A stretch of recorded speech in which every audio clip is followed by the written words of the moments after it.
Assalamualaikum warahmatullahi wabarakatuh.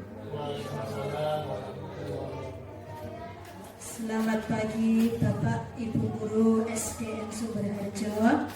Yang terhormat Bapak Kepala Sekolah Bapak Kamari. Yang terhormat Bapak Ibu Guru SDN Sumberharjo 1. Di sini saya sebagai pembawa acara akan menyampaikan beberapa susunan acara terkait dengan kegiatan implementasi budaya positif di sekolah. Ya, untuk acara pertama yaitu pembukaan. Mari kita baca dengan bacaan Bismillah. Kedua kalinya akan diberikan sambutan. Sambutan pertama dari Bapak Kepala Sekolah yaitu Bapak Dr. Andes Kamari. Kemudian sambutan yang kedua yaitu acara sosialisasi diseminasi budaya positif. Acara yang ketiga yaitu penutup atau doa. Untuk sambutan pertama, beliau Bapak Kamari, kula persilakan.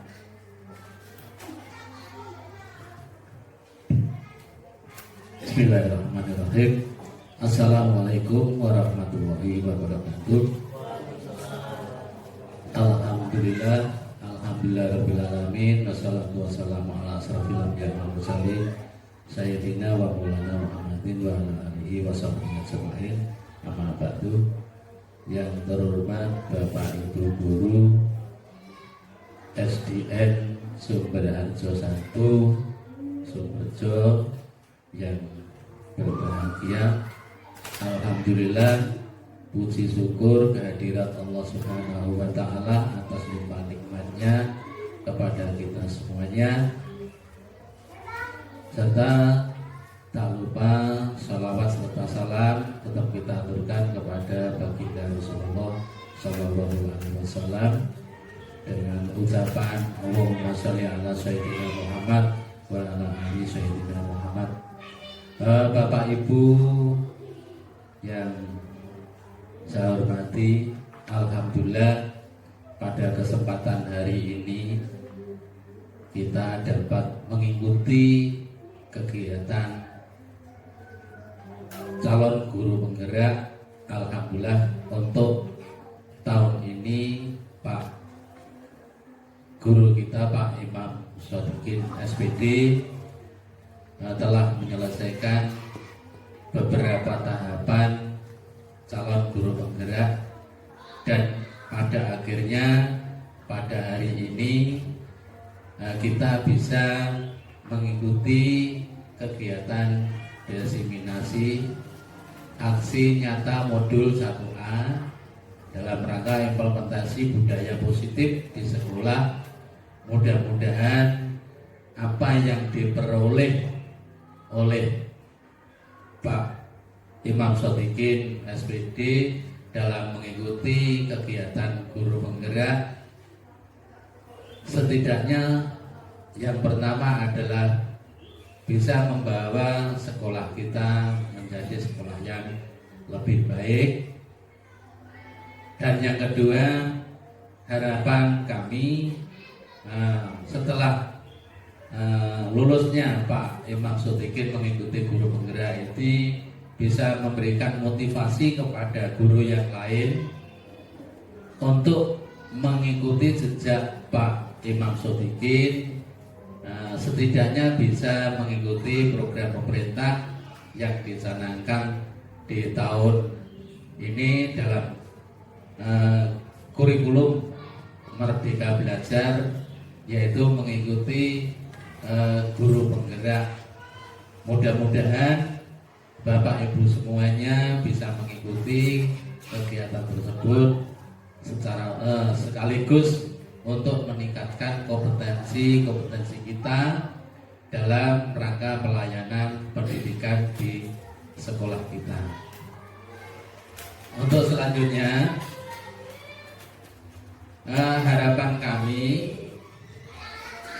apa yang diperoleh oleh Pak Imam Sodikin selama mengikuti guru penggerak tidak hanya sekedar dimiliki oleh Pak Imam Sodikin sendiri, namun pengalaman dan ilmu yang diperoleh selama mengikuti guru penggerak ini setidaknya nanti bisa diberikan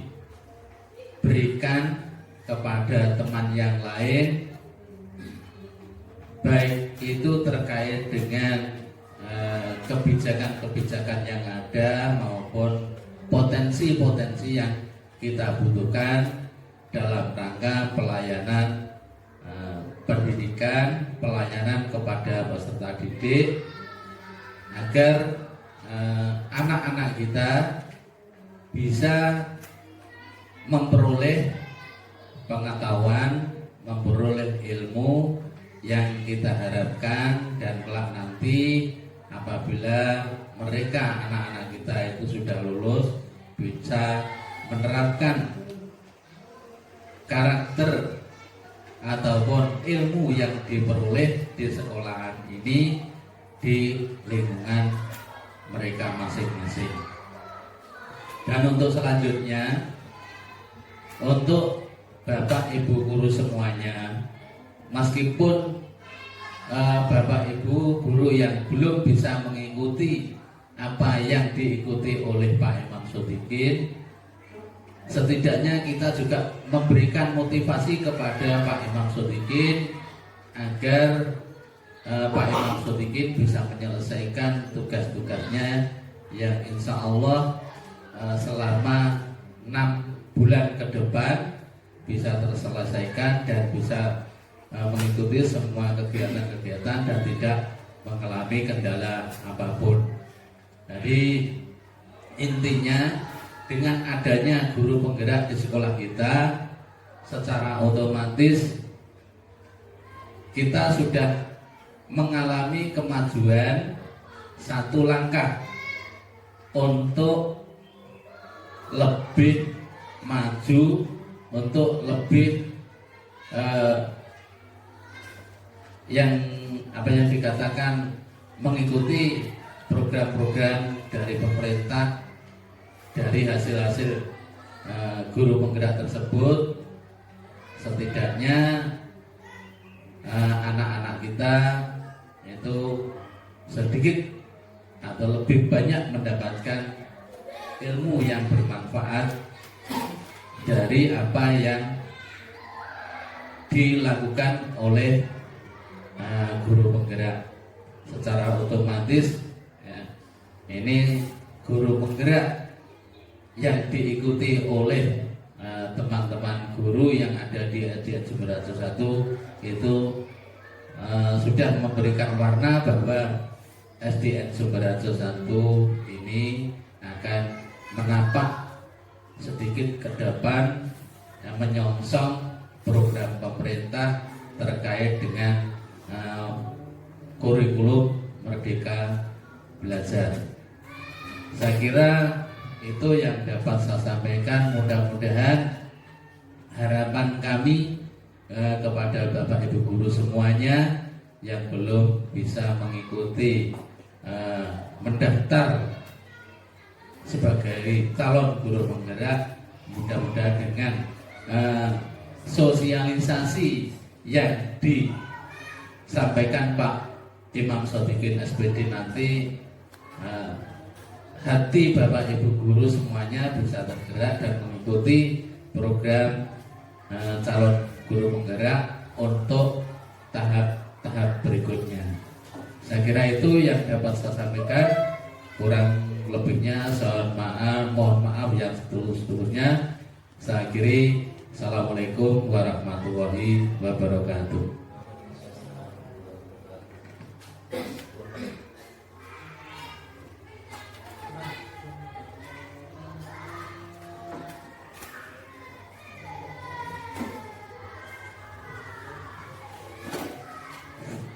Terima kasih untuk Bapak Kamari atas sambutannya. untuk acara berikutnya, nanti acara sosialisasi diseminasi budaya positif yang akan disampaikan oleh Pak Imam Sodikin.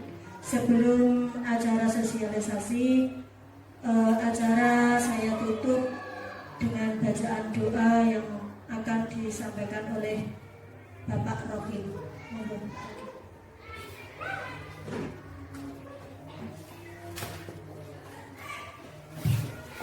Assalamualaikum warahmatullahi wabarakatuh. Sebelum doa dibaca, mari kita niatkan semoga apa yang diharapkan oleh Bapak Imam Sodikin sebagai calon guru penggerak, semoga lulus dengan hasil yang sempurna. Amin Allahumma amin. Al-Fatihah. A'udzubillahi minasyaitonirrajim. Bismillahirrahmanirrahim. Alhamdulillahirabbil alamin arrahmanir rahim maliki yaumiddin. Iyyaka na'budu wa iyyaka nasta'in ihdinas siratal mustaqim siratal ladzina an'amta 'alaihim ghairil maghdubi 'alaihim waladdallin. Bismillahirrahmanirrahim. Allahumma shalli wa sallim wa barik ala sayyidina Muhammad wa ala ali sayyidina Muhammad. Alhamdulillahirabbil alamin. Hamdan syakirin, hamdan naimin, hamdan yafi ni'amahu wa yukafi mazida. Ya Rabbana lakal hamdu kama yanbaghi li jalali wajhikal karim wa 'azimi sultanik. Allahumma ighfir lana dzunubana wa liwalidayna warhamhuma kama rabbayana shighara. Allahumma ya Allah, Allahumma bihawajah wa hasuna wa sudahu. Allahumma yassir umurahu, Allahumma yassir umurahu, Allahumma yassir umurahu. Ya Allah ya Rahman ya Allah ya Rahim, irhamna irhamna irhamna. Allahumma nas'aluka salamatan fid dunya wa wal akhirah wa 'afiyatan fil jasad wa ziyadatan fil 'ilmi wa barakatan fil rizqi wa tawbatan qabla al-maut wa rahmatan indal maut wa maghfiratan ba'da al-maut. Allahumma hawwin 'alaina fi sakaratil maut wa najatan min al-bala fa'al hisab. Rabbana la tuzigh qulubana ba'da idh hadaytana wa hab lana min ladunka rahmatan innaka antal wahhab. Allahumma shalli ala sayyidina Muhammadin sholatan taghfiru biha dzunub wa tuslihu biha al-qulub wa tanqalqu bi subhatil bi'asul wa ala alihi wa sahbihi man ilaihi mansub. Tahassun bi izzati wal jalal wa tasawwur bi rabbil malakuti wa tawakkal wal hayat la yamun. Allahumma subhana hadzal bala wa la bala min syurada bil lutfika ya latif ya khabir innaka ala kulli syai'in qadir. Rabbana zalamna anfusana wa illam taghfir lana wa tarhamna lanakunanna minal khasirin. Rabbana atina fid dunya hasanah wa fil akhirati hasanah wa qina adzabannar wa adkhilna jannata ma'al abrar ya aziz ya ghafar ya rabbal alamin. Subhana rabbika rabbil izzati amma yasifun wa salamun alal mursalin walhamdulillahi rabbil alamin. Assalamualaikum warahmatullahi wabarakatuh.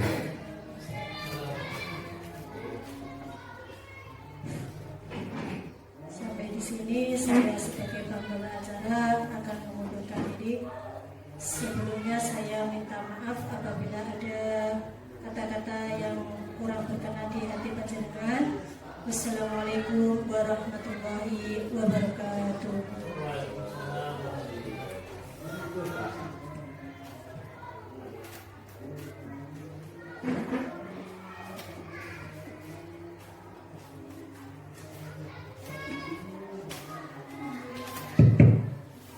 Sampai ngomong lupa nih, betul saatnya diseminasi. Terima kasih kepada pembawa acara yang telah mendukung acara pada pagi hari ini. Sebelumnya, Assalamualaikum warahmatullahi wabarakatuh. Pertama, mari kita panjatkan rasa puji syukur kita kehadirat Allah Subhanahu wa Ta'ala, yang mana pada kesempatan pagi hari ini kita masih diberikan kesehatan, diberikan kesempatan untuk dapat selalu melakukan aktivitas yang membawa manfaat untuk orang lain, khususnya bagi diri kita sendiri. Kedua kalinya, sholawat serta salam semoga senantiasa terlimpahkan pada junjungan Nabi besar kita Muhammad Rasulullah Sallallahu Alaihi Wasallam yang senantiasa memberikan petunjuk tauladan yang kita harapkan kelak kita mendapatkan syafaat di yaumil akhir. Amin ya rabbal alamin. Ketiga kalinya saya ucapkan terima kasih kepada Bapak Dr. Andis Kamari yang tadi sudah memberikan paparan, motivasi, sugesti kepada saya khususnya dan kepada teman-teman guru semua atas apa yang disampaikan. Semoga dapat menjadikan manfaat bagi diri saya dan teman-teman semua. Berikutnya, saya di sini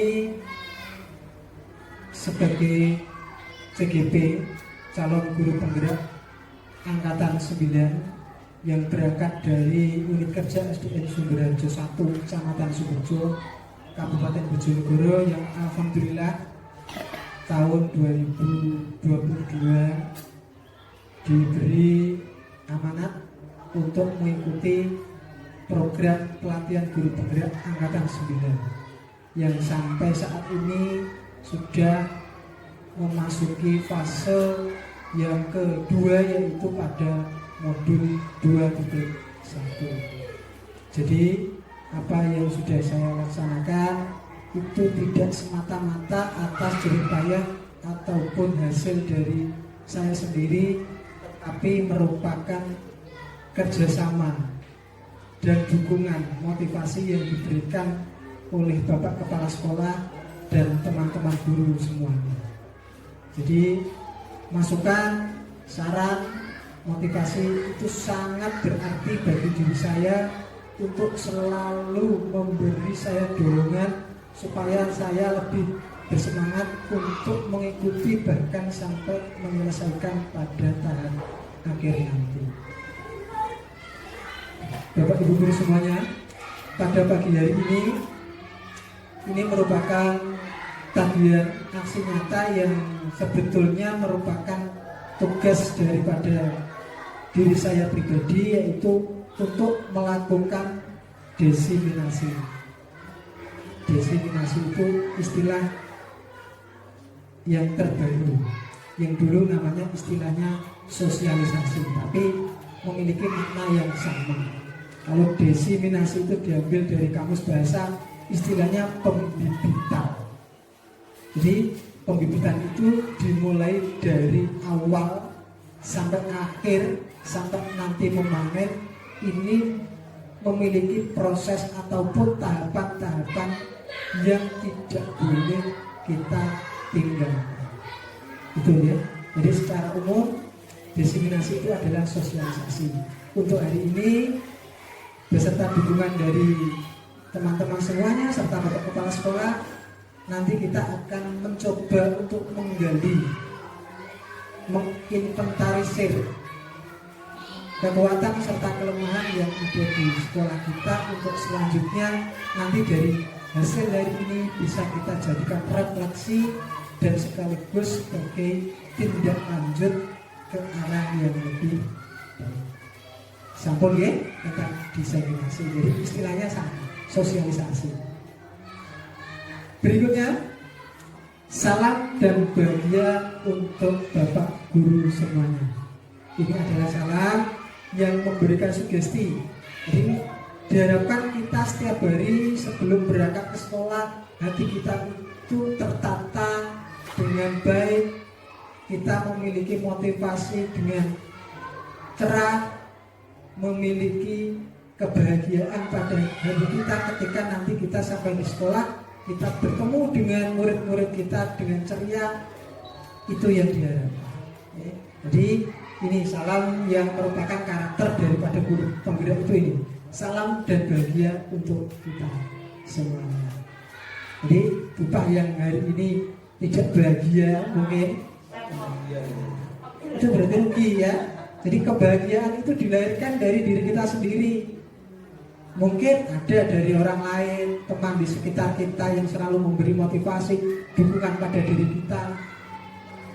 Itu juga bisa. Tapi yang lain daripada diri kita sendiri, ini merupakan hal yang modal terbesar. Nah, ini nanti coba kita akan gali, coba kita akan belajar bersama-sama, coba nanti kita akan diskusikan. Berikutnya, nah, yang pertama yaitu apa makna dari budaya positif. Kita sering mendengar istilah tentang budaya. Ini sejak kita dulu belajar di bangku SD kita sudah kenal yang namanya budaya. Apakah budaya itu seperti tontonan wayang? Mungkin secara sekilas itu betul, tapi itu merupakan bagian dari sebuah contoh kontekstual dari kebudayaan itu sendiri. Sebetulnya budaya ini sudah ada, sudah panjenengan lakukan tiap hari di lingkungan terkecil di keluarga ataupun di lingkungan sekolah dan lingkungan masyarakat. Jadi budaya itu merupakan hal-hal positif yang sudah sering kita lakukan, yang muncul dari kebiasaan-kebiasaan diri kita sendiri. Ini secara spesifik. Kalau secara umum berarti berkaitan dengan nilai-nilai luhur yang ada di lingkungan kita. Apa kaitannya dengan budaya positif? Positif ini berarti baik. Ngoten nggih? Positif itu baik. Berarti budaya yang berkaitan dengan hal-hal yang baik, yang nanti akan coba kita pelajari, kita telaah ataupun kita cari budaya positif apa yang ada di lembaga sekolah kita. Yang kedua, apa contoh penerapan budaya positif yang telah kita terapkan? Mungkin dari panjenengan semua ada yang bisa memberikan gambaran contoh budaya positif itu apa yang bisa kita temukan di lingkungan sekolah. Mungkin dari Bu Musarafah. Ada Pak, kemarin Pak, murid saya Pak, saya sedang menulis gua ingin minta salin pada saya. Itu budaya positif dari hal yang terkecil. Jadi ketika ada seorang siswa yang melakukan hal positif, panjenengan sakit amati tiap hari dari hal yang paling kecil seperti yang saya buatkan contoh tadi, itu merupakan bentuk daripada budaya positif. Sudah diterapkan, berarti sudah mungkin lewat pembelajaran yang panjenengan setiap hari tidak sengaja tersampaikan. Itu, ya. Berikutnya, nah ini, jadi budaya positif di sekolah itu yaitu nilai-nilai dan kebiasaan-kebiasaan di sekolah yang berpihak pada peserta didik agar mereka dapat berkembang menjadi pribadi yang kritis, penuh hormat dan bertanggung jawab. Ini budaya positif. Kesimpulannya apa? Berarti kebiasaan-kebiasaan yang muncul di lingkungan sekolah, bahkan di lingkungan kelas yang sudah sering dilakukan oleh murid, oleh sesama guru, yang akhirnya kalau peserta didik itu bisa menerapkannya dalam perkembangannya akan menjadi pribadi yang kritis. Pribadi yang kritis itu bukan komen terus bukan. Hal-hal yang negatif atau positif dilakukan, bukan itu ya. Bersikap kritis itu bisa menerima masukan, bisa menerima perbedaan dari teman yang ada di lingkungan kelas. Jadi kalau temannya ada yang memiliki barang yang tidak dimiliki oleh dia sendiri, maka dia tidak merebutnya. Itu malah salah satu contoh. Ya? Penuh hormat. Bagaimana ini maksudnya Bapak? Pak Mundar mungkin tahu penuh hormat itu yang bagaimana? Saling menghargai. Bagus, ya? Saling menghargai. Ya, saling menghargai itu merupakan bentuk daripada rasa hormat. Berikutnya, dan bertanggung jawab.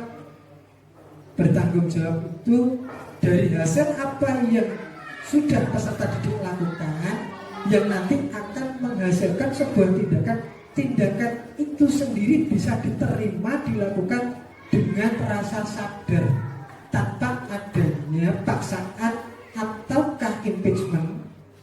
Impeachment itu dalam arti didedengi, ya, misalnya akan diberikan sanksi dan lain-lain. Itu merupakan bentuk bertanggung jawab. Berikutnya, nah ini perubahan paradigma. Paradigma itu pola pikir, tatanan, susunan, ya, itu merupakan bentuk paradigma. Nanti coba kita akan lihat di slide berikutnya. Nah ini filosofi pendidikan Ki Hajar Dewantara. Ini yang mendasari dari lahirnya budaya positif yang mengajarkan menggali budaya yang ada di Indonesia pada umumnya, yang sampai saat ini nilai-nilai luhurnya masih ada, masih kita terapkan, yang nanti bisa menjadikan ciri ataupun karakter bangsa Indonesia sendiri. Ini ya, filosofi pendidikan Ki Hajar Dewantara. Yang pertama, bukan tabula rasa. Ini bukan hal baru ya. Tabula rasa ini maksudnya bersifat yang pokok, tidak bisa berubah. Misalkan air dituangkan dalam gelas, isinya satu gelas, itu berarti bukan seperti itu. Tabula rasa itu berubah sesuai dengan zaman dan masanya. Berikutnya, semua anak terlahir dengan bakat masing-masing unik. Unik itu berarti bermacam-macam. Yang paling menonjol misalkan dari siswa kelas 2, namanya siapa Bu? Yang Afan atau siapa itu yang kemarin? Ya, yang kemarin suka mengganggu temannya. Nah, Putra itu kan memiliki keunikan tersendiri. Dia suka jalan kepada temannya, dia suka bergerak kemana-mana. Berarti dia memiliki hal yang unik apa? Hal kinestetik. Keterampilan kinestetiknya yang muncul. Itu ya, jadi terlahir dengan hal-hal yang unik. Tidak ada anak-anak yang terlahir tidak unik. Ini ya. Yang ketiga, budi pekerti. Tingkah laku, tindakan, perasaan yang dituangkan dalam perilaku setiap hari yang ada di lingkungan kelas. Budi pekerti. Berikutnya, tugas guru menuntut bakat tersebut agar anak tumbuh dengan selamat dan bahagia. Ini nanti menjadi tugas kita semua untuk menuntut, bukan mengajar ya. Kalau nilai-nilai filosofis Ki Hajar Dewantara itu menuntut. Menuntut itu berarti mendampingi. Bisa di depan, di belakang, di samping, di belakang itu menuntut. Dan mengarahkan bakat ya, anak tersebut agar tumbuh selamat dan bahagia. Ini hasil akhirnya. Jadi mungkin sampai saat ini belum nampak karena masih tahap anak-anak. Tapi nanti kalau sudah tahap fase dewasa ini akan kelihatan. Kelihatan dari apa? Tingkah lakunya positif, bahagia secara lahir dan batin. Ini yang paling utama. Berikutnya, guru ibarat petani, anak ibarat biji jagung. Guru itu sebagai petani atau pekebun, anak itu ibarat bibit jagung. Dari mulai ingin menanam jagung, yang dipilih pasti yang pertama adalah bibit. Jenisnya apa? Sedangkan satu kelas itu, kalau diumpamakan bibitnya itu pasti berbeda-beda. Iya jagung, tapi nanti kan berbeda-beda bawaannya. Karena peserta didik itu adalah makhluk atau manusia yang memiliki karakter yang berbeda. Ini, jadi guru itu ibarat petani, anak ibarat biji jagung. Ini hanya perumpamaan menurut nilai-nilai filosofi pendidikan Ki Hajar Dewantara. Berikutnya, kodrat alam dan kodrat zaman. Ini, kodrat alam itu adalah lingkungan sekitar, era masa ini menentukan sekali terhadap perkembangan pendidikan anak itu sendiri. Itu kodrat alam dan zaman. Jadi misalkan kalau panjenengan lahir di tahun 90-an ya, pembelajaran masih bersifat konvensional, artinya belum menerapkan sistem-sistem pembelajaran yang berpihak pada anak. Anak hanya datang, duduk, mendengarkan penjelasan guru. Kalau membuat kesalahan, anak tersebut akan dihukum. Betul nih? Betul tak nih? Nah, itu dulu tahun 90-an. Berarti kalau sekarang seiring dengan kodrat zaman perkembangan alam, pendidikannya sudah lain. Berarti berkembang. Ya. Itu. Yang berikutnya yang terakhir, berpihak pada anak, ini yang paling pokok. Jadi pendidikan itu harus berpihak pada anak, bukan berpihak pada guru. Kamu harus begini, kamu harus jadi ini, kamu nanti pulang sekolah harus mengerjakan PR. Tidak. Jadi kita nanti akan coba pelajari dan gali berpihak pada anak itu maksudnya bagaimana. Nanti secara gamblang akan dijelaskan. Ya. Berikutnya, perubahan paradigma. Untuk membangun budaya positif sekolah perlu menyediakan lingkungan yang positif. Lingkungan positif itu meliputi aman, nyaman, agar murid-murid mampu berpikir dan bertindak dan mencipta dengan merdeka, mandiri dan bertanggung jawab. Sama jelas ya? Nah, kita lanjutkan. Berikutnya, lazimnya disiplin dikaitkan dengan kontrol. Dalam hal ini kontrol guru dalam menghadapi murid. Jadi murid itu memiliki hak untuk belajar, tapi guru harus memiliki kontrol dalam menuntutnya tadi. Jadi nanti seimbang. Jadi menuntut dengan mengontrol sesuai dengan ya, hak yang dimiliki oleh murid. Berikutnya, nah, perubahan paradigma teori kontrol, ilusi kontrol. Berikut ini paparan Dr. William Glasser dalam kontrol teori untuk meluruskan miskonsepsi tentang kontrol. Yang pertama, ilusi guru mengontrol murid. Ilusi, ilusi. Panjenengan pernah bermimpi? Ilusi itu sama dengan angan-angan, mimpi. Berarti belum nyata. Orang bermimpi itu pasti hal-hal yang baik, hal-hal yang disiplin. Tapi kalau kan diberi imbalan dalam berupa benda ataupun ucapan, apa yang akan saya dapatkan apabila saya melakukannya? Ini juga sekarang hal yang tidak berani. Yang ketiga, untuk menghargai diri sendiri menjadi kita sesuai dengan kita. Saya akan menjadi orang seperti apa bila saya melakukan.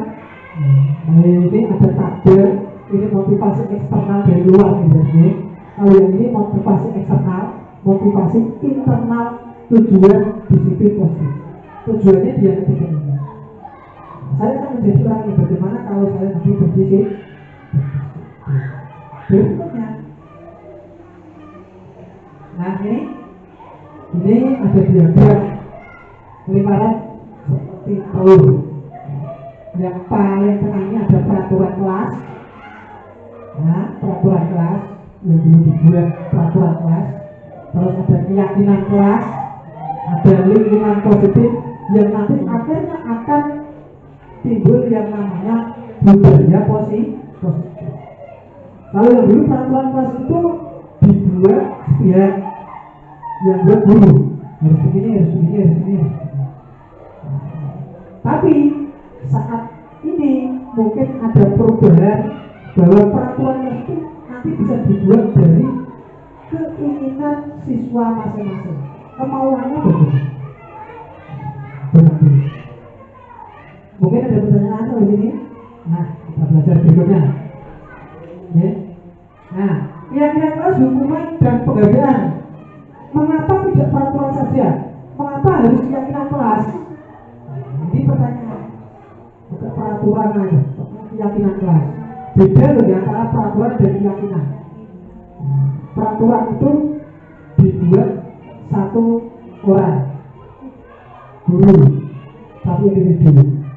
Kalau keyakinan dibuat secara bersama-sama. Jadi Semua memiliki peran, semua memiliki hak untuk berpendapat, beropini. Mengapa kita memiliki peraturan harus menggunakan helm bila mengendarai roda dua? Kira-kira kenapa, teman-teman? Mengapa kita memiliki peraturan harus menggunakan helm mengendarai kendaraan roda? Iya? Ya memang kalau kita menurut peraturan, mengapa kita harus menggunakan helm bila mengendarai kendaraan? Karena itu menyangkut keselamatan jiwa raga. Karena itu merupakan peraturan, maka peraturan itu siap dilaksanakan untuk keselamatan kita semua. Terima kasih. Jawaban yang tepat dan luar biasa dari teman-teman. Betul, ya? Keselamatan. Berarti kalau keselamatan itu panjenengan tidak berpikir pada peraturan, tetapi berpikir pada diri sendiri, kesadaran yang muncul. Berikutnya, mengapa kita memiliki peraturan 3M menggunakan masker, mencuci tangan dan menjaga jarak 1,5 meter atau 1 meter? Mengapa?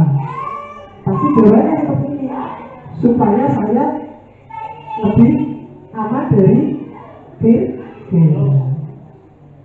Bukan kalau tidak pakai masker didorong keras, tapi lebih cenderung.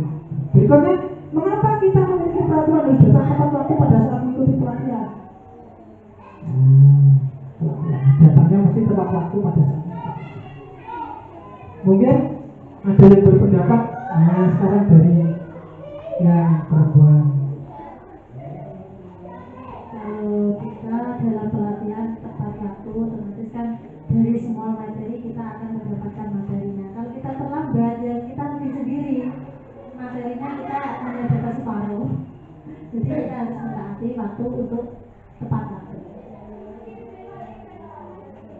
Terima kasih, luar biasa Baris jawabannya. Ya, mungkin ada pendapat yang berbeda dari Pak Munahir. Mengapa kita memiliki peraturan yang datang tepat waktu pada saat mengikuti pelatihan? Karena kalau kita mengandai-andai atau melambatkan diri dalam tidak atau mengabaikan waktu dalam pelatihan, jadi kita terlambat akan dimulainya pelatihan awal, sehingga kita mulai dari awal akan keterlambatan dalam arti ketinggalan materi-materi yang akan disajikan, sehingga kita kurang maksimal dalam mengikuti pelatihan yang mulai dari awal. Terima kasih.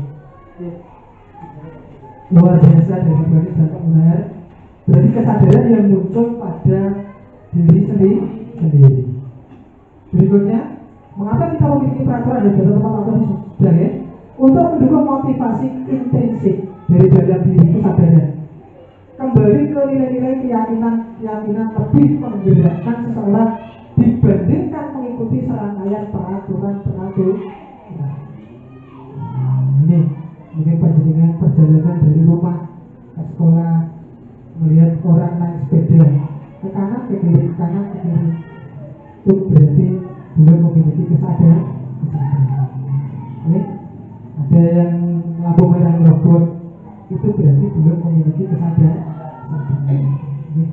Keyakinan kelas ini yang akan kita pelajari dan kita buat nanti di kesimpulan akhirnya ya.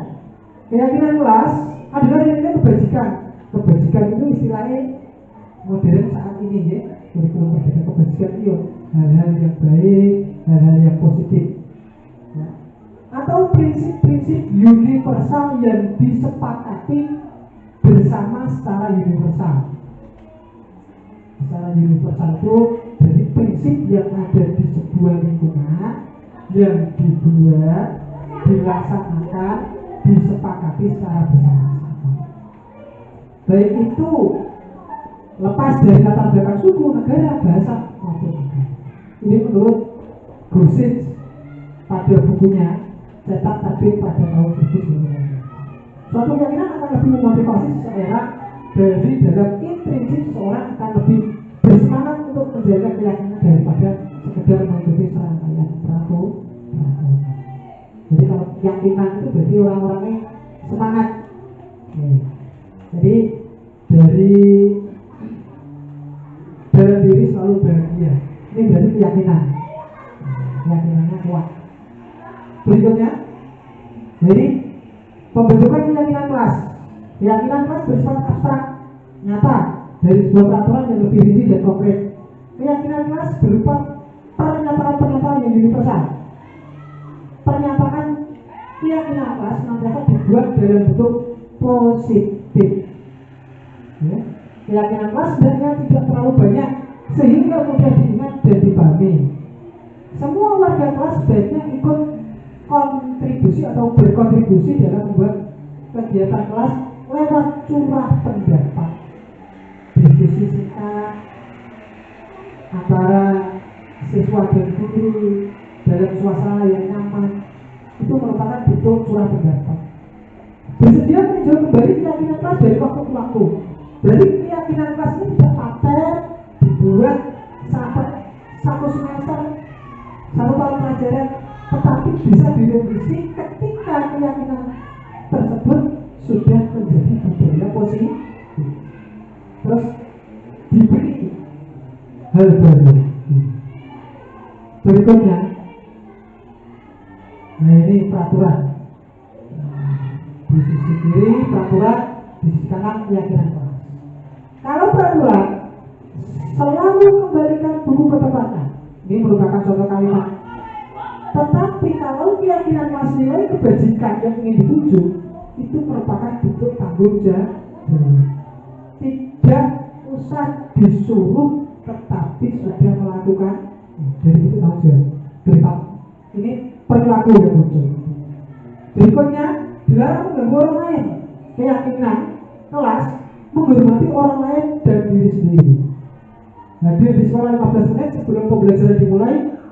Ini keyakinan kelas yang kebajikan yang dituju adalah menghormati orang lain, komitmen pada tujuan. Dilarang melakukan kekerasan, keselamatan, menghormati orang lain. Dilarang menggunakan narkoba. Ini kaitannya keyakinan kelas dengan kesehatan tentunya. Berikutnya, bergantian ataupun menunggu giliran, menghormati orang lain ataupun kesabaran. Gunakan masker, kesehatan, keselamatan. Sama dengan menggunakan ini tadi. Jadi panjenengan kan sudah menjawab supaya selamat ketika terjadi kecelakaan, tidak menggunakan ini. Bukan ke peraturannya, tapi ke nilai kebajikan. Jangan berada di kelas atau koridor. Ini pasti keselamatan keyakinannya dan juga keamanan. Berikutnya, kami santai Pak ya. Contoh penerapan membuat keyakinan kelas. Ini nanti kita akan contohkan. Contohnya nanti mari kita buat bersama-sama, hasil karyanya nanti bisa panjenengan buat untuk implementasikan di kelas panjenengan. Berikutnya, ya, penerapannya ini dihukum oleh penghargaan. Ini kalau saat ini ada bentuk penghargaan ataupun imbal balik itu sebetulnya merupakan bentuk hukuman. Masa seperti itu bentuk hukuman. Nanti kita akan bahas. Nah ini, jadi kadang-kadang ada pendidik yang berkata pada siswanya, kalau kamu besok berhasil akan diberi hadiah oleh bapak ibu guru apa. Ini sebetulnya kurang ajar, ya? Karena ini sebetulnya mengandung nilai hukuman. Padahal penghargaan, pengaruh jangka pendek dan jangka panjang ini pasti nanti ada. Penghargaan menghukum, penghargaan mengurangi ketepatan. Nanti kita ambil contoh satu-satu. Penghargaan tidak efektif, penghargaan merusak hubungan, terjadi kesenjangan. Kita ambil contoh satu, penghargaan merusak hubungan. Ketika ada anak peringkat 1, ranking 1 diberikan piala, diserahkan di halaman, disaksikan teman-temannya satu sekolah, bahkan satu kelas. bahkan ada yang didampingi orang tua, dipanggil, diberikan piala dan lain-lain. Yang menerima bangga. Kadang-kadang malah tumbuh kesombongan, menganggap remeh teman yang lain. Tapi teman yang lain akan berkata, baik, Bu Guru tidak adil. Pasti ada yang timbul seperti itu. Akhirnya dalam satu lingkup kelas akan timbul yang namanya hubungan kesenjangan. Penghargaan tidak efektif. Penghargaan ini dirasa tidak efektif. Kenapa? Penghargaan ini bisa membunuh motivasi anak yang kurang termotivasi. Jadi si termotivasi loh, pengen sisi sesuk balik peringkat 1 ya. Oleh karena itu di guru merdeka itu tidak ada peringkat dan ada ranking, tapi ketuntasan. Berikutnya, penghargaan mengurangi ketepatan.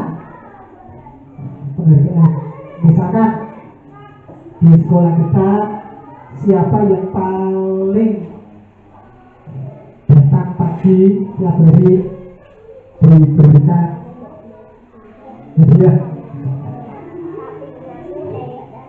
Tetapi dari berikutnya dia datang terlambat. Oh iya, saya kalau datang terlambat saya tidak dapat hadiah. Saya harus berangkat pagi karena ingin dapat hadiah. Berikutnya, penghargaan itu mendukung. Jadi bisa membunuh karakter, melemahkan karakter peserta di dalam jangka pendek ataupun jangka. Mungkin sampai diterima ini sedikit penjelasan dari saya. Berikutnya, nah, tindakan guru. Nah ini, coba panjenengan nanti, kira-kira nanti jawabannya apa? Nah, tindakan guru mencatat 100 kali di dalam buku kalimat saya tidak akan terlambat. Ini seperti yang saya lakukan.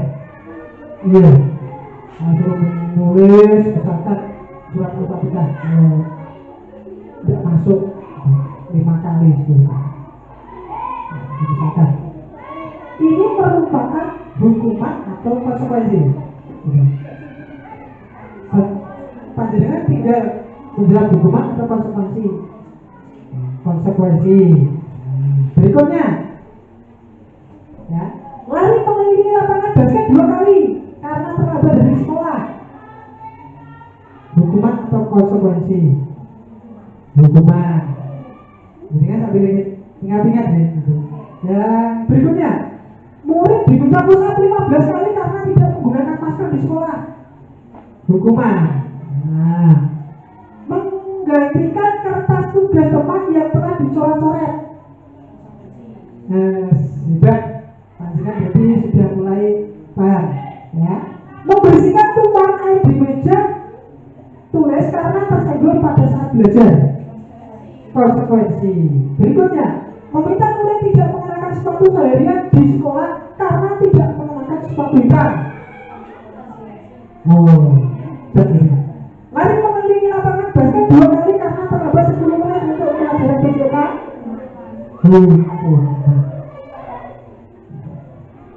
Coba sekarang kita lihat dulu. Lanjut. Nah, hukuman ini ya. Mencatat 100 kali dalam buku kalian. Saya tidak akan terlambat. Hukum. Hukum ya. Karena terlambat sekolah. Ya. Ini perlu menggunakan penekanan pasal ya. Panjenengan ada mencatat 100 kali dalam buku Pak. Saya tidak akan terlambat. Ini kan penekanannya kan menggunakan ada yang intonasi di hukuman konsekuensi, menggantikan kata sudah teman yang telah dicoret. Berarti kalau konsekuensi ini dengan kesadaran tidak dengan diberi perkataan ataupun tindakan yang menghukum. Mau disuruh menggunakan sepatu di sekolah, mengenakan seharian di sekolah karena tidak mengenakan sepatu ini.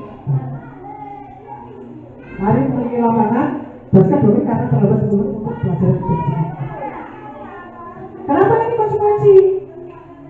Karena ada lari tadi berkaitan dengan pelajaran pendidikan jasmani, olahraga dan kesehatan. Berikutnya menarik lagi materi dari guru penggerak. Ini perbedaan hukuman dan konsekuensi. Kalau hukuman itu sesuatu yang menandakan harus terjadi, membuat anak sakit fisik maupun sakit hati untuk jangka waktu lama. Hitam. Anak membenci kedisiplinan, paksaan, mendorong anak menyakiti diri sendiri. Konsep diri yang buruk, anak belajar untuk menyembunyikan kesalahan. Marah, rasa bersalah, dipermalukan, merasa tak dihargai. Konsekuensi, sesuatu harus terjadi, membuat anak merasa tidak nyaman dalam jangka waktu pendek. Anak menghargai disiplin, stimulus tanggapan, mendorong anak agar bisa menyesuaikan diri. Konsep diri yang baik, anak belajar untuk beribadah. Berikutnya, kebutuhan dasar manusia. Kita semua yang hidup di dunia, tiap hari yang melakukan aktivitas ini pasti punya tujuan. Okay? Tujuan yang paling utama, yang pertama, panjenengan pilih dulu. Ini deh, cinta kasih diterima. Karakter, ini kebutuhan dasar manusia. Ini kalau dalam kelas berarti anak itu memiliki kebutuhan, dia minta diperhatikan, disayangi, dihargai oleh teman yang ada di sini, apalagi oleh guru. Nih, kita kasih bisa terima. Yang kedua, penguasaan. Dia memiliki kebutuhan dasar untuk menginginkan sesuatu yang dia inginkan. Terus kebebasan dalam arti di sini peserta didik memiliki sesuatu keinginan supaya dia ketika melakukan hal tidak ada orang yang mengekangnya. Itu kebebasan. Yang terakhir ini kesenangan. Jadi kalau cinta kasih diterima pasti akan melahirkan kesenangan. Jadi anak-anak cenderung memiliki kebutuhan dasar yaitu kesenangan. Ini berlaku juga untuk orang dewasa. Contohnya ini sudah menurut pengalaman yang dituliskan dalam sebuah analisis buku. Ya, ada 4 berikut. Sadar, pernah, papan, atau itu orang Jawa mengatakan seperti itu. Berikutnya, ini ya. Berikutnya, nah kita lihat, ini ada sebuah kasus. Contoh, ibu ini guru kelas 5 di SD Pelita Hati, sedang bingung menghadapi ulah salah satu murid di kelasnya yang bernama Agus. Beberapa anak telah datang dan mengeluhkan Agus yang sering kali meminta bekal makan siang mereka dengan paksa, jadi merebut milik teman. Jika Anda menghadapi situasi seperti ini, apa yang akan Anda lakukan menurut Anda? Kira-kira apa alasan Agus melakukan hal itu? Pertanyaan yang pertama, apa yang akan Anda lakukan? Bu, saya, kamu panggil dimarahi atau bagaimana?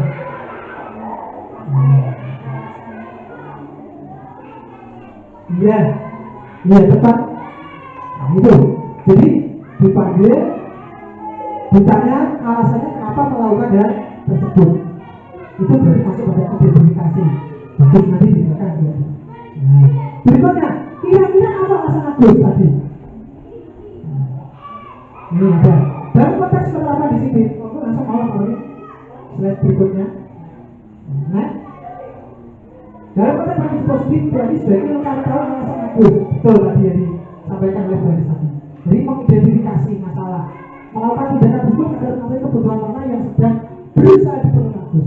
Jadi Agus melakukan hal seperti itu, berarti dia memiliki latar belakang, memiliki maksud dan mungkin dia tidak diperhatikan oleh gurunya, ya, karena dia memiliki kemampuan lebih besar, sedangkan gurunya tidak memperhatikan, sehingga dia melakukan hal yang positif.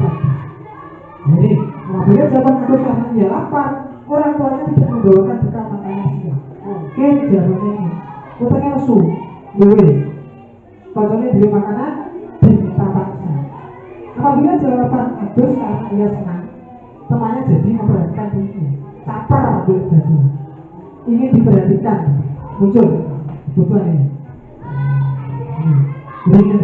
Jadi tugas kita semua, ya. Yang terakhir, apabila jawabanku adalah karena iseng saja dan dia menikmati ekspresi wajah temannya, dia kesal karena dia makanannya, kebutuhannya adalah kesenangan. Memang dia ngeroyok, iseng masak, bawa makanan itu, temannya dia lebih suka, katanya lebih enak. Ya, mungkin ada beberapa jawaban ataupun alasan yang kita ambil dari identifikasi masalah dipanggil dengan cerita.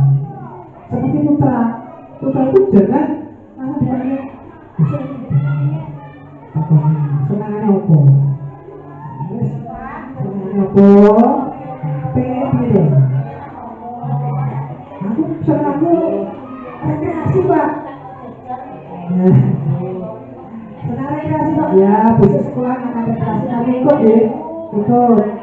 Senang lupa bisa yuk. Senang. Tapi ada syarat. Kamu Pak syaratnya Pak? Aku Pak syaratnya. Syaratnya naik karo kontornya juga. Tidak boleh naik karo kontornya. Nanti tak suruh lihat temannya. Kalau ada temannya yang nangis berarti putra. Putra itu tanya Pak. Tapi di sana kan tak usulnya dulu.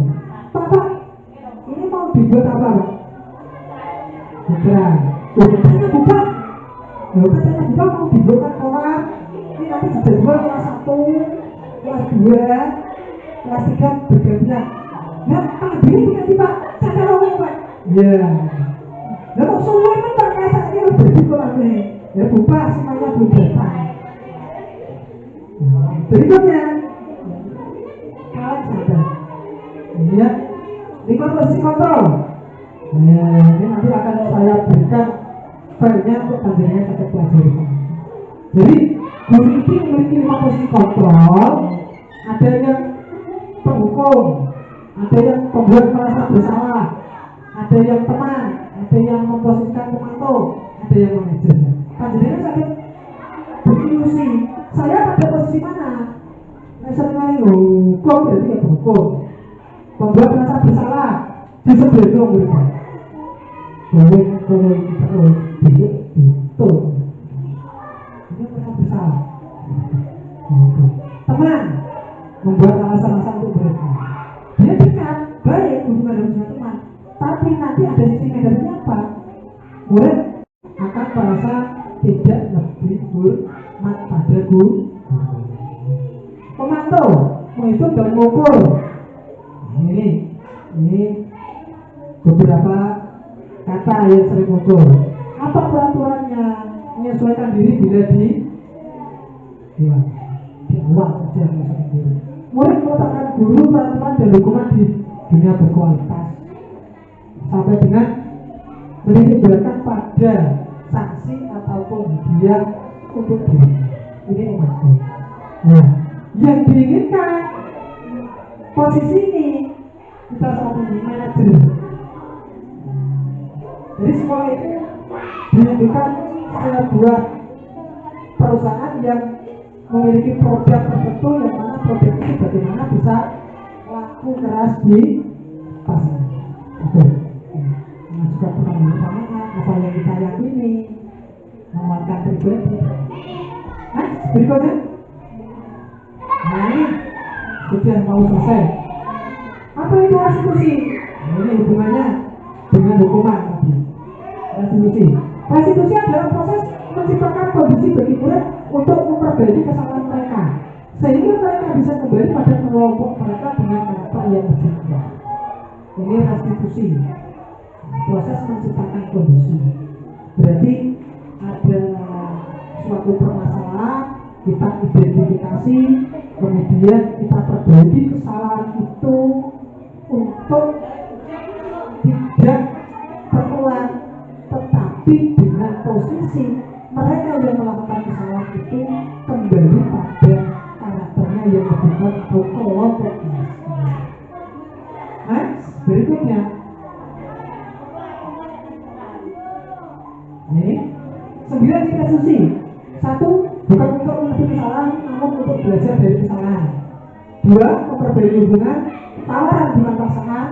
Restitusi menuntut untuk melihat ke dalam diri. Sampai yang dari 9. Restitusi mengembalikan murid yang berbuat salah pada kelompok. Ini ya, ini ciri-ciri restitusi. Jadi tidak ada hukuman di sini.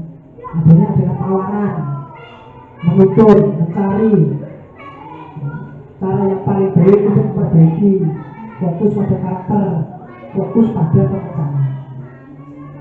Ini ciri restitusi. Berikutnya, next. Nah ini segitiga restitusi. Ini diibaratkan tadi ada salah satu anak yang memerlukan bimbingan ataupun sering melakukan tindakan-tindakan yang merugikan teman lain. Panjenengan sudah menerapkan 9 cara tadi dengan menggunakan segitiga restitusi. Ini menstabilkan identitas. Jadi yang disampaikan dari tadi menstabilkan identitas. Nah, identifikasi masalah apa latar belakang yang menjadi hal yang dilakukan tadi. Kemudian memvalidasi tindakan yang salah. Divalidasi. Oh, berarti kamu yang melakukannya. Kamu telah membuat kesalahan ini. Divalidasi kesalahannya bentuknya apa. Kemudian menanyakan keyakinan. Keyakinan ini kan sudah disusun di awal di kesepakatan kelas tadi. Dia ditanya, dengan kamu melakukan hal seperti itu, berarti kamu telah melanggar keyakinan kelas yang apa? Pasti dia akan menjawab. Jawabannya pasti sesuai dengan kesepakatan yang telah dibuat. Jadi setelah itu nanti akan ditemukan beberapa solusi atau tawaran untuk memperbaiki tindakan negatif. Next, bagaimana sih beberapa segitiga restitusi? Nanti terlihat di sini. Tepat 1 jam. Jadi ini saya masih minta waktu 5 menit. Kemudian nanti panjenengan buat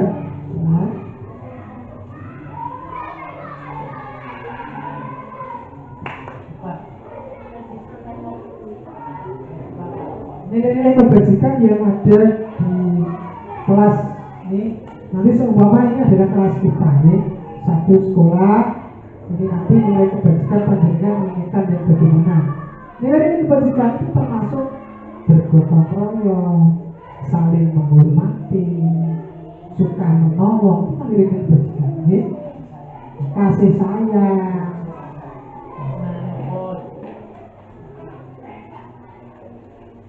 Dengan tuliskan ya nanti. Apa aja? Dengan mengingat bagaimana?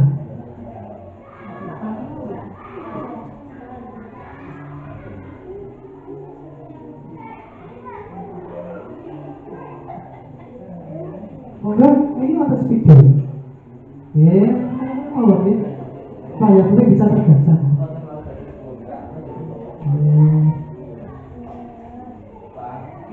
Nilai kebajikan,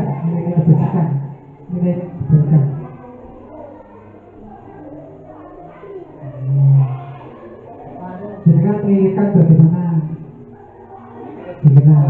Jangan kan sebagai siswa mengucapkan salam sebelum masuk kelas. Nilai kebajikan apa? Saling menghormat. Ini bu, ada boleh.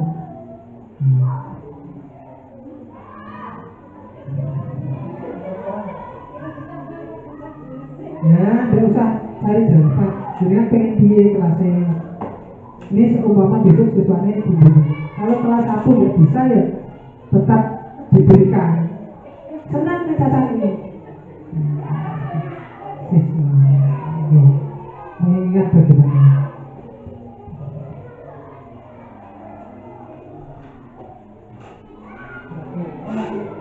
Satu kalimat tadi ini nilai itu bersih.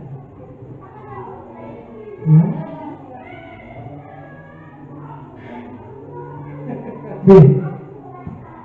Nanti yang sudah saya ditambah terdiri papan kertas plano yang sudah disediakan di depan ini.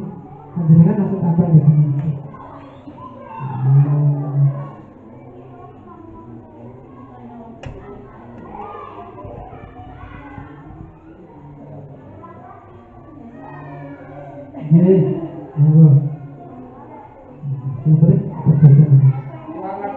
Monggo. Nah, ini lagi.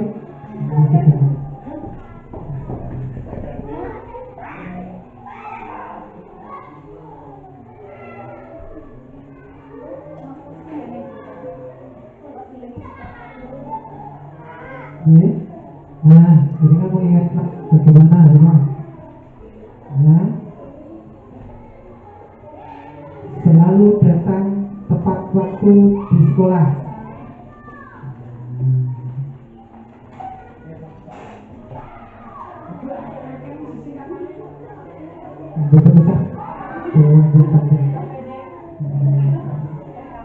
Putra sama tangan. Ini minggu sabar.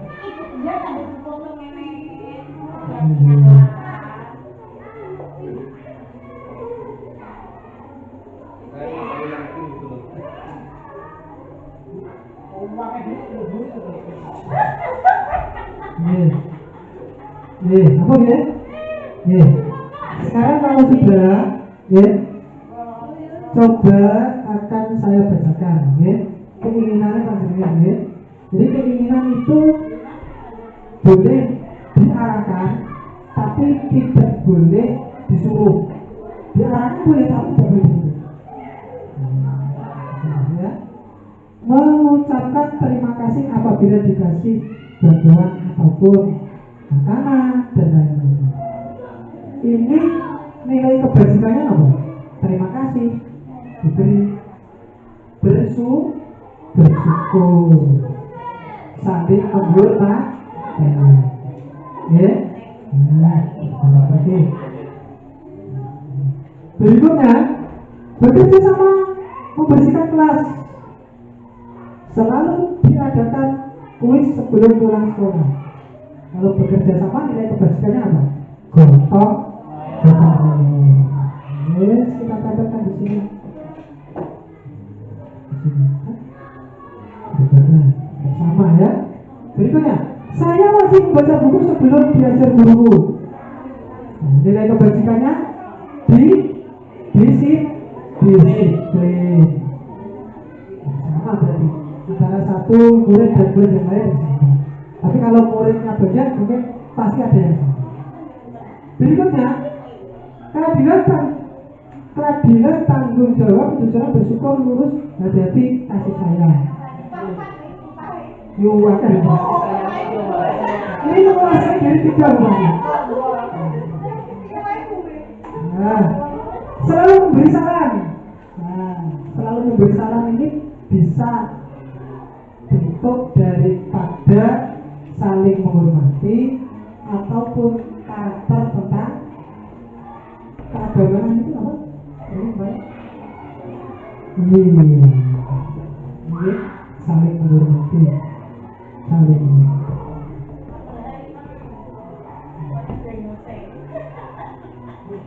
Nah,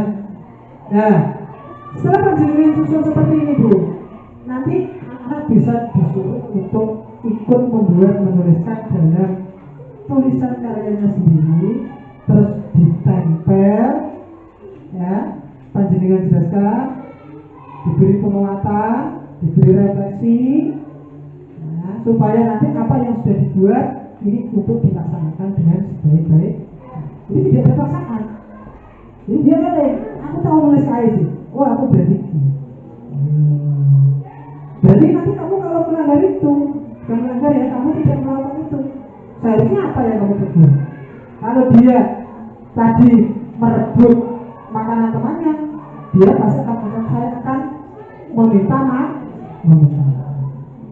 Oke, jadi pastinya bisa buat seperti contoh yang sudah ada di kelas saya dia sendiri bisa. Mungkin sampai dengan penjelasan saya tadi sampai singkat. Ada pertanyaan? Cukup ya? Nah, nanti kalau sambil berjalan di lain waktu kita bisa saling berkolaborasi. Intinya pendidikan guru penggerak itu sangat unik dan menarik. Jadi apa yang belum kita ketahui dari hal sedikit kita akan tahu selanjutnya nanti bisa kita terapkan dalam pembelajaran kita sehari-hari. Saya ucapkan sekali lagi terima kasih atas waktu yang diberikan dan dukungan dari Bapak Kepala Sekolah beserta teman-teman semuanya. Saya harapkan motivasi dan dukungan untuk memotivasi diri saya supaya saya dapat terus melangkah sampai dengan nanti di akhir pendidikan guru penggerak. Dan jangan canggung-canggung, kita nanti saling belajar berinovasi, karena kesuksesan itu tidak hanya ditentukan oleh satu dua orang, tapi ditentukan oleh sebuah kerjasama yang sekian apa yang dapat saya sampaikan. Dari topik berhidayah, dari bawah hidayah. Wassalamualaikum warahmatullahi wabarakatuh.